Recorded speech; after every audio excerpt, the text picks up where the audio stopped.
যোৱাকালি যি কাৰ নিয়মাৱলী যি মানে ভাৰত চৰকাৰে ৰাজহুৱা কৰিছে, এই ৰাজহুৱা কৰাৰ পিছতে সদৌ অসম ছাত্ৰ সন্থাই অসমৰ প্ৰতিখন আঞ্চলিক ছাত্ৰ সন্থাই স্থায়ী কাৰ প্ৰতিলিপি দাহ কৰিছে সদৌ অসম ছাত্ৰ সন্থাৰ নিৰ্দেশ মৰ্মে। আৰু সেয়ে আজি আমি ছয়গাঁও আঞ্চলিক ছাত্ৰ সন্থাই 17 নং ৰাষ্ট্ৰীয় ঘাইপথত আমি কাৰ প্ৰতিলিপি দাহ কৰি প্ৰতিবাদ সাব্যস্ত কৰিছোঁ।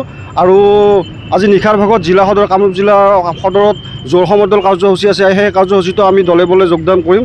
আৰু অনাগত সময়ত এই কাৰ বিৰোধে সদৌ অসম ছাত্ৰ সন্থা আৰু 30টা সংগঠনে যি কাৰ্যসূচী ৰূপায়ণ কৰিবলৈ আমাক নিৰ্দেশ জনাব, আৰু সেই কাৰ্যসূচী আমি সুচাৰুৰূপে আমি ৰূপায়ণ কৰি যাম বুলি আমি বদ্ধপৰিকৰ। আমি জনাই আহিছোঁ যে অতি শীঘ্ৰে কাৰ বাতিল কৰিব লাগে। গতিকে অসমৰ ক্ষেত্ৰত ই সম্পূৰ্ণ সুকীয়া। সমগ্ৰ ভাৰতবৰ্ষৰ লগত আচলতে অসমৰ পটভূমি নিমিলে। অসমে ইতিমধ্যে 71 চনলৈকে বাংলাদেশীৰ বজা ইতিমধ্যে লৈ থৈছে। গতিকে তাৰপিছত যদি আকৌ 14 চনলৈকে বিদেশীৰ বজা দিব খোজে, অসমখন আচলতে কোনো বাংলাদেশী বা বিদেশী চৰণীয়া পথাৰ নহয়। এই কথা সদৌ অসম ছাত্ৰ সন্থাৰ নেতৃবৰ্গই যুক্তি সহকাৰে কৈ আহিছে।